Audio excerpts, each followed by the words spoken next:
si no, en el teléfono, vamos a el libro de Isaías, el capítulo 53. Isaías, el capítulo 53. Allí, al final de este capítulo, hay una declaración que es llamativa y va a ser motivo de estudio. 53.9. Isaías 53.9. Isaías 53.9. ¿Ya? Ese es el texto que vamos a estar analizando. Isaías 53.9. Isaías, el capítulo 53, el verso 9. Sí, lo tenemos, entonces le voy a dar lectura a Isaías 53.9. Dice así: se dispuso con los impíos su sepultura, pero con los ricos fue en su muerte, porque nunca hizo maldad ni hubo engaño en su boca. Y vamos a hablar de un tema que hemos titulado Crucificado con Cristo. Ustedes saben históricamente que cuando Jesús fue al Calvario, al Gólgota, al lugar llamado de la Calavera, Él no estuvo solo en la cruz, sino que había dos acompañantes, uno a la derecha y el otro a la izquierda. Algunos le han puesto nombre a estos dos ladrones.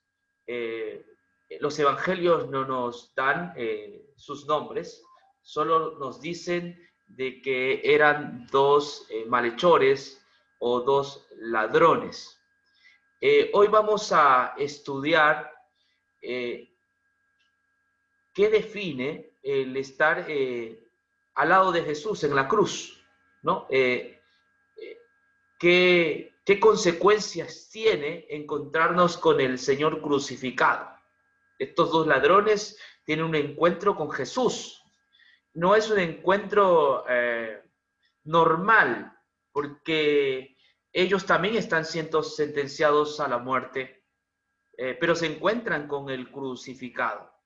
Encontrarse con Cristo en la cruz tiene dos vertientes, ¿no? O dos consecuencias. Para algunos, encontrarse con la cruz es locura, es una piedra de tropiezo. Para otros, encontrarse con el crucificado es poder de Dios, es salvación. Ahora, la lectura que hice de Isaías 53.9 dice: se dispuso con los impíos en su sepultura, ¿no? Aquí Isaías reconoce a estos dos personajes como impíos. No los llama ladrones, sino que los llama impíos. Es el Nuevo Testamento donde nosotros encontramos la palabra ladrón. Pero me quedo con la versión de Isaías. Voy a explicarles después las razones. Los llama impíos. Y de acuerdo al diccionario Strong, la palabra impío es un irreverente, desprovisto de temor reverencial hacia Dios, despreciando a Dios. Ese es un impío, ¿no? Un malvado, alguien que no tiene temor de Dios, alguien que no, en sus planes no está Dios, sino que él tiene su propia agenda, él tiene sus propios planes. Por lo tanto, es desprovisto del temor de Dios o hacia Dios. Avanzando un poco, ¿no? Aquí está la figura, más o menos, que hemos puesto para que ustedes tengan una idea. Jesús muere en medio de estos dos ladrones. Jesús eligió, porque recuerden que la muerte de Cristo fue anticipada. Recuerden de que el plan de Dios fue gestado en la eternidad. No fue casualidad que dos sujetos muriesen al lado de Jesús. No fue accidente. No es que Cristo murió y por casualidad le acompañaron dos ladrones en la cruz. Tampoco creo en la predestinación de estos dos ladrones o estos dos impíos. Sin embargo, estaba profetizado, porque Dios puede mirar el futuro Y estaba profetizado que 2 ladrones acompañasen a Jesús, o 2 impíos, como dice la versión de Isaías, ¿no? Porque aquí en medio de estas 2 personas está Jesús, y la persona, ya sea de la izquierda o de la derecha, representan a la humanidad, ¿no? Una humanidad que es llamada a tomar una decisión, ¿no? La humanidad está llamada a tomar una decisión, y esa decisión no es en base a una doctrina, esa decisión no es en base a un conjunto de creencias. No, esa decisión tiene que ver con un tema vital, tiene que ver con el Señor crucificado, tiene que ver con el Salvador, tiene que ver con el derramamiento de sangre, tiene que ver con el Evangelio, con la obra de Cristo. A eso está llamado la humanidad. La humanidad está llamada a tomar una decisión en favor del Evangelio o a rechazarlo. Algunos ponen en lugar de la cruz de Cristo su agenda llena de creencias. Algunos ponen en lugar de Cristo el Shabbat, algunos ponen en lugar de Cristo alguna doctrina favorita. No, los seres humanos vamos a ser confrontados con el Cristo que murió en la cruz.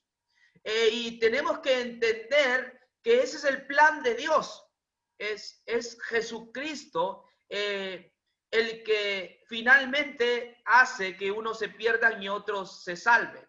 Algunos prefieren meter en medio al Corán, algunos prefieren meter en medio al budismo o alguna filosofía, ya sea social o política, como vamos a ver de estos impíos que están al lado de Jesús. No, la humanidad va a ser confrontada con el Cristo crucificado. ¿Sí? Aquellos que acepten la obra de Cristo están entre los salvos, aquellos que rechacen la obra de Cristo están entre los perdidos. La ira de Dios cae sobre ellos inevitablemente. Entonces, la piedra de toque, hermanos, no es un día de guardar. La piedra de toque es Jesucristo en el Nuevo Testamento. Así que lo que hagas con él depende de tu salvación. De la decisión que tú tomes depende tu salvación. Cristo es el que ha sido puesto en medio de esta humanidad. Así que esto es lo que nosotros en primera vista podemos ver de estos 2 que están al lado del crucificado. Tienen que tomar una decisión importante en su vida. Muy bien, este es el texto de Isaías. Volvemos a repetirlo. Y dispuso con los impíos su sepultura, mas con los ricos fue en su muerte. Es decir, lo que está diciendo Isaías es que así se dispuso con los impíos su sepultura. ¿Por qué se dispuso con los impíos su sepultura? Porque hay un mensaje que nosotros tenemos que comprender, y este es en torno al crucificado. Por eso que Jesús muere al lado de 2 ladrones, uno a la derecha, otro a la izquierda, porque justamente la humanidad está llamada a tomar una decisión en base a la muerte de Cristo. No es una decisión en base a otra cosa, sino que es la decisión en base a la Cristo. Por eso que el mensaje de Cristo crucificado, hermanos, a algunos no les gusta esto, pero es básico, es central, es elemental. Y el juicio de Dios se pronuncia con el llamado, con lo que tú hagas en favor de la cruz. Ya hay un juicio, ¿no? En tu respuesta hacia la cruz. Ya hay un juicio determinado. El libro de Juan 3:36 dice que el que no cree ya ha sido condenado. Es decir, ya hay un juicio para aquel que niega la cruz. Ya hay una ira que recae sobre el que niega la cruz. Y sobre aquellos que aceptan el sacrificio de Cristo como su esperanza de salvación, también hay un veredicto que es justificación. Por eso que es interesante que abordemos estos temas, porque el mismo libro de Isaías nos lleva a pensar de esta forma, ¿no? Y dispuso con los impíos su sepultura, mas con los ricos fue en su muerte. Avancemos mencionando las palabras de los ladrones. Según Lucas 29:39, la palabra de uno de los ladrones fue la siguiente. El primero de ellos le recrimina a Jesús: ¿no eres tú el Mesías? Pues sálvate a ti y a nosotros. ¿Saben? Estas son las últimas tentaciones del crucificado. O sea, no solamente fue tentado cuando vivió en la carpintería de José. No solamente fue tentado cuando predicó en el mar. No solamente fue tentado cuando estuvo en el desierto 40 días. No solo fue tentado cuando fue al templo a enseñar a un pequeño. No solo fue tentado cuando Pedro le dijo que no muriese, que no vaya a la cruz. Jesús fue tentado aún en sus últimas horas de vida. Jesús fue tentado hasta el final. Y una de las últimas tentaciones la estamos leyendo y está frente a nosotros. Uno de los ladrones dice, le recrimina, ¿no? Esta es la misma expresión que hace Pedro. Pedro le recrimina, ¿se acuerdan en Mateo? Pedro le recrimina y le dice, Señor Jesús, no mueras, no vayas a la cruz. Jesús le decía, es necesario que yo vaya a la cruz y al tercer día resucite. Y entonces este ladrón que está al lado también usa las mismas palabras pedrinas y le dice que no vaya a la cruz, pues sálvate a ti y a nosotros.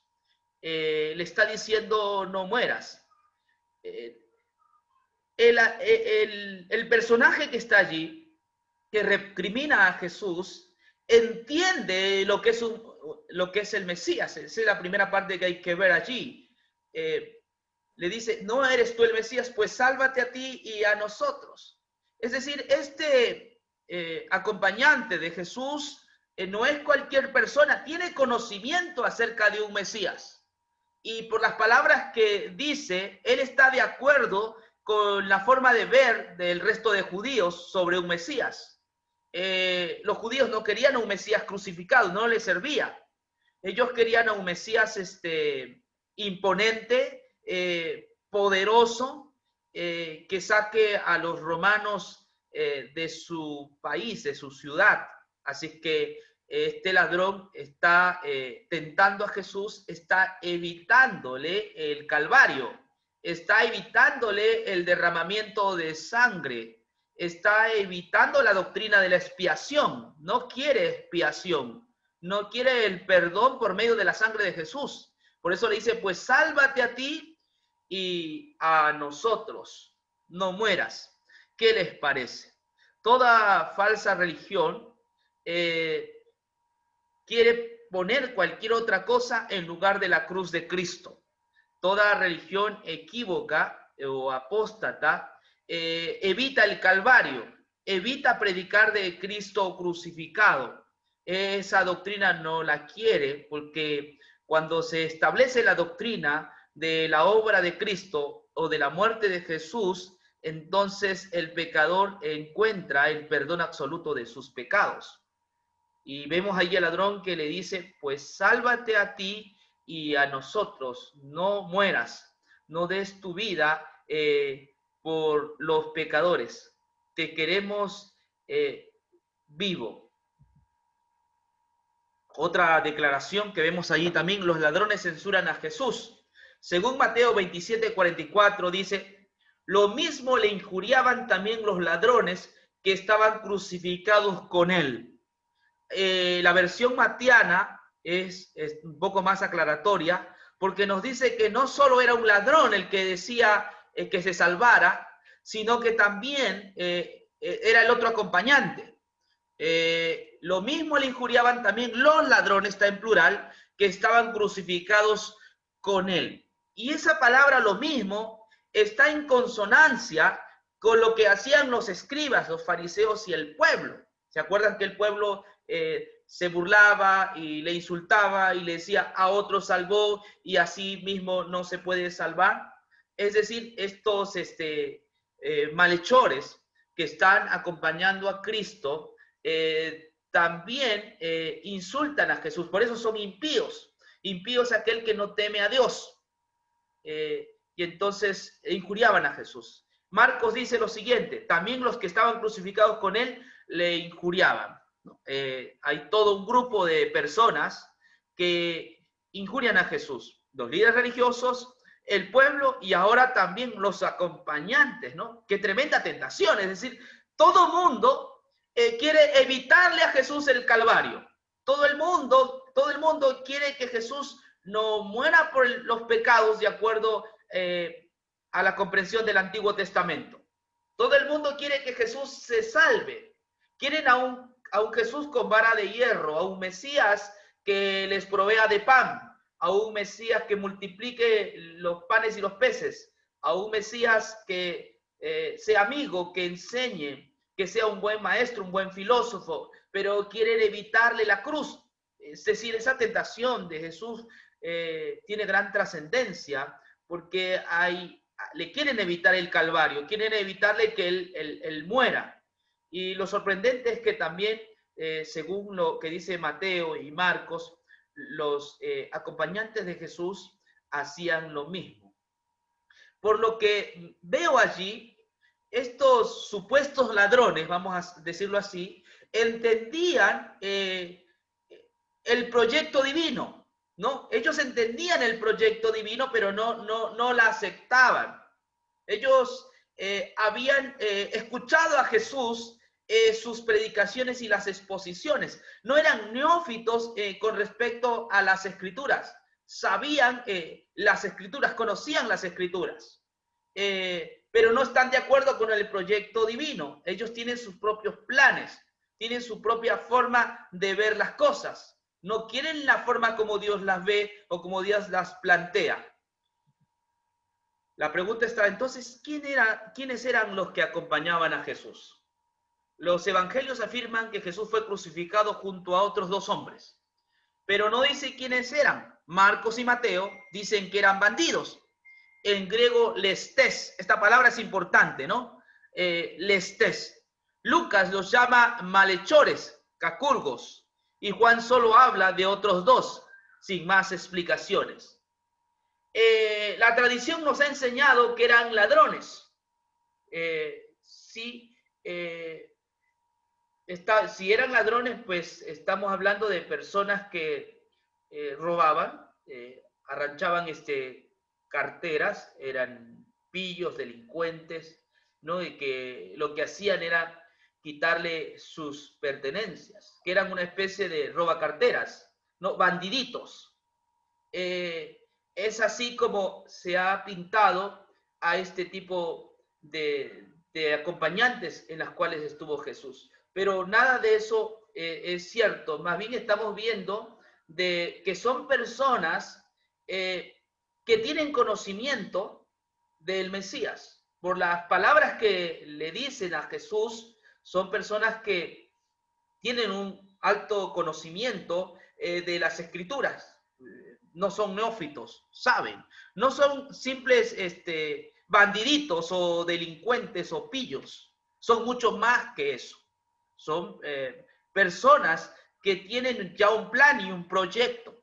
Están en la cruz por sus creencias. Ya han llegado a la cruz porque ellos tienen su propio proyecto, porque ellos tienen su propia revolución. Ellos han llegado a la cruz, tienen su propia agenda con respecto a la humanidad, con respecto a cómo debe conducirse este mundo. Ellos tienen su propia agenda. Ellos tienen su propio proyecto. Esa es la palabra lestes.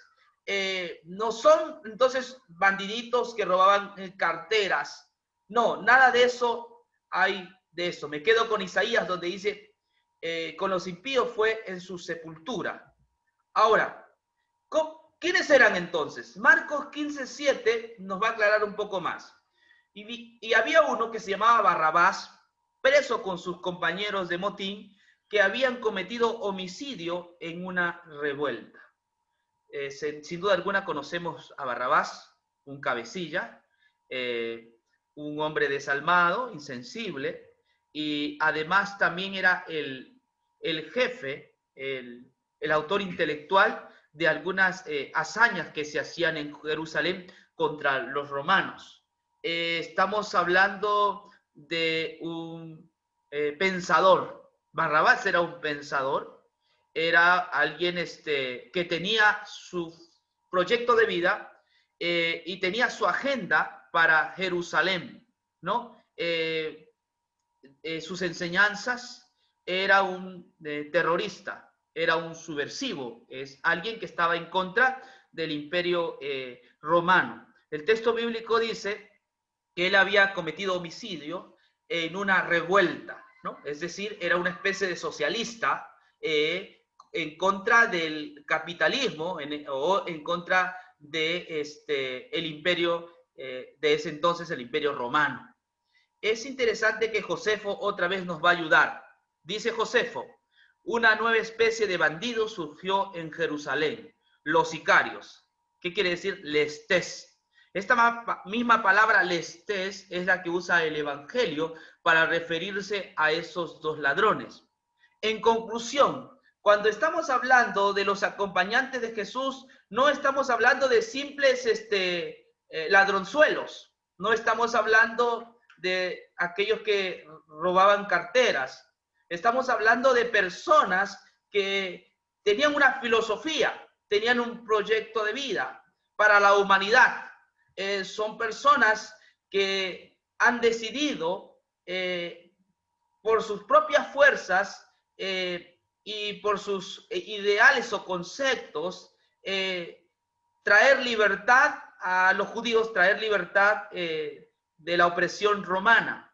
Los que acompañaban a Jesús, entonces no eran simples ladrones, sino eran personas que tenían sus conceptos, tenían sus ideas. Por eso que llama la atención cuando dice, le injuriaban también los ladrones que estaban crucificados con él.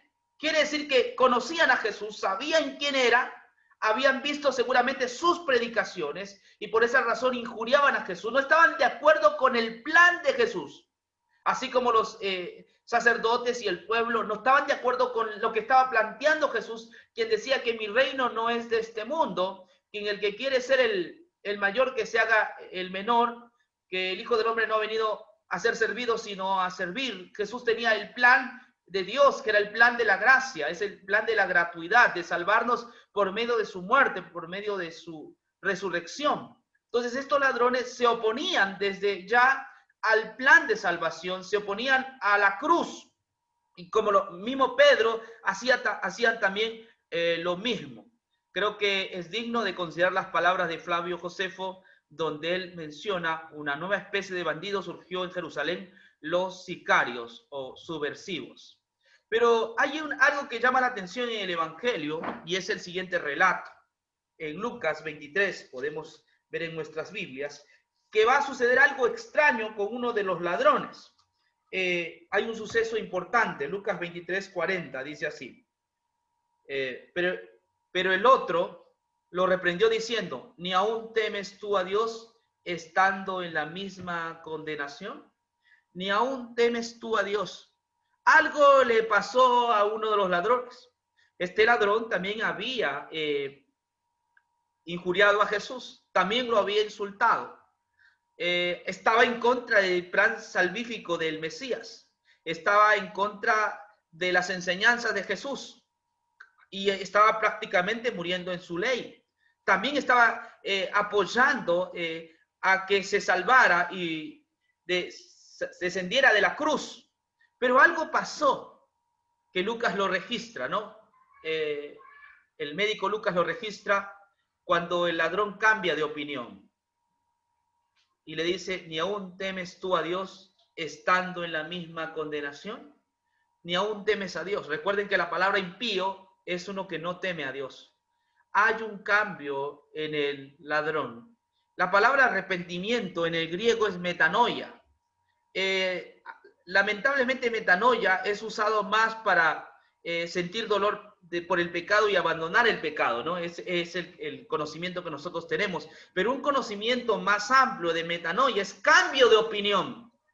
Este ladrón tenía sus propias opiniones, tenía sus conceptos sobre cómo acabar con la maldad, basado en un sistema de la revolución, pero de pronto él hace metanoia, él cambia de opinión. Hay una luz en el camino, él cambia de opinión, eso es metanoia. No solamente es abandonar el pecado, sino cambiar de opinión. Deja de abrazar sus propias creencias, deja de basarse en sus fuerzas y ahora cambia de opinión con respecto a Jesús, sobre todo, ¿no? Eso es metanoia, es un cambio de opinión. Muchas personas quizás en estos momentos estén negando la cruz de Cristo. A muchas personas es más importante sus doctrinas, es más importante sus creencias, pero hay un momento que vamos a ser confrontados con la cruz. Y cuando se es confrontado con la cruz, ahí ocurre la metanoia. La metanoia no ocurre cuando alguien te dice, deja el pecado, deja esto, deja lo otro. La metanoia ocurre, uno cambia de opinión cuando el Señor Jesús nos es revelado como nuestro único Salvador. Cuando el Señor Jesús es revelado como nuestro Salvador, entonces nosotros podemos cambiar de opinión. Es la cruz la que nos ayuda a cambiar de opinión. Es la cruz la que hace la diferencia. Este ladrón o este impío, que sería la palabra de acuerdo a Isaías, cuando ve a Jesús lo ve de otra manera. Seguramente por su mente pasaron algunos textos de la Biblia y él llegó a entender que era el Cristo el que tenía que morir por nuestros pecados. Y le sigue diciendo algo más en el verso 41. Le dice a su amigo, a la verdad, nosotros padecemos justamente porque recibimos lo que merecieron nuestros hechos, pero este hombre no hizo ningún mal.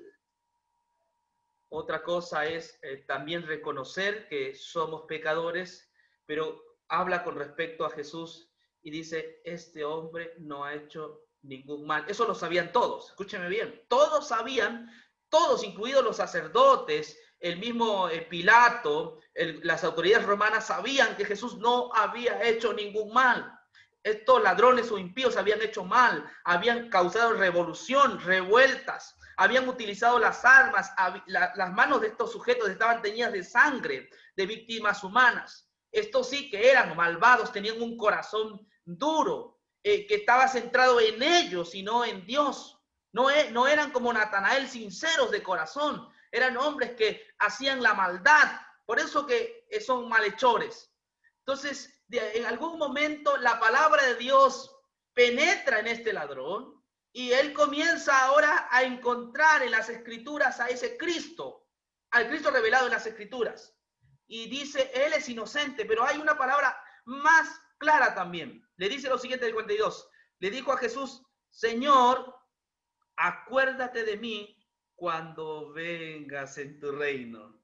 Entonces Jesús le contestó, te aseguro que estarás conmigo en el paraíso. ¿Por qué le dijo, acuérdate de mí cuando vengas en tu reino? No era un robacarteras entonces, era alguien que tenía conocimiento de las escrituras.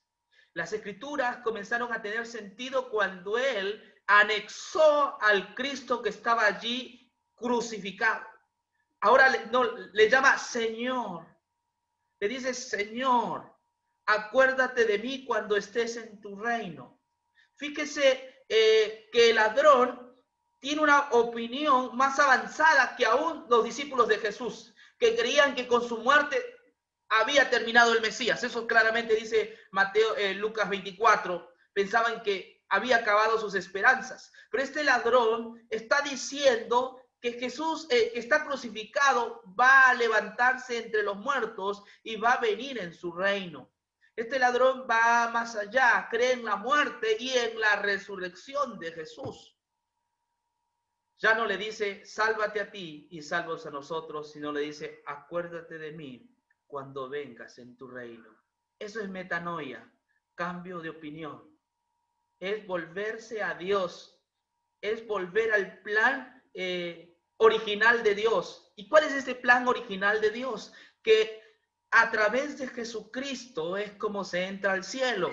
Es a través de la justicia de Cristo es como nosotros estaremos en el reino de Dios. Es a través de la sangre expiatoria que nosotros obtenemos el perdón de nuestros pecados, es metanoia. Y la metanoia ocurre cuando nosotros somos confrontados con la cruz. Por eso les digo, la humanidad entera va a tener que ser confrontada con la cruz, no cualquier otra doctrina, no. Eso no son piedras de toque. La piedra de toque con la humanidad, y tú mismo tienes que enfrentarte, hermano querido, es con la cruz de Cristo.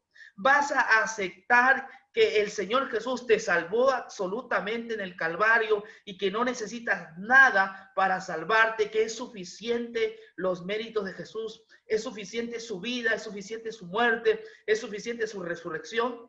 Eso es metanoia, cambiar de opinión, aceptar que el sacrificio de Cristo te lleva derechito al cielo.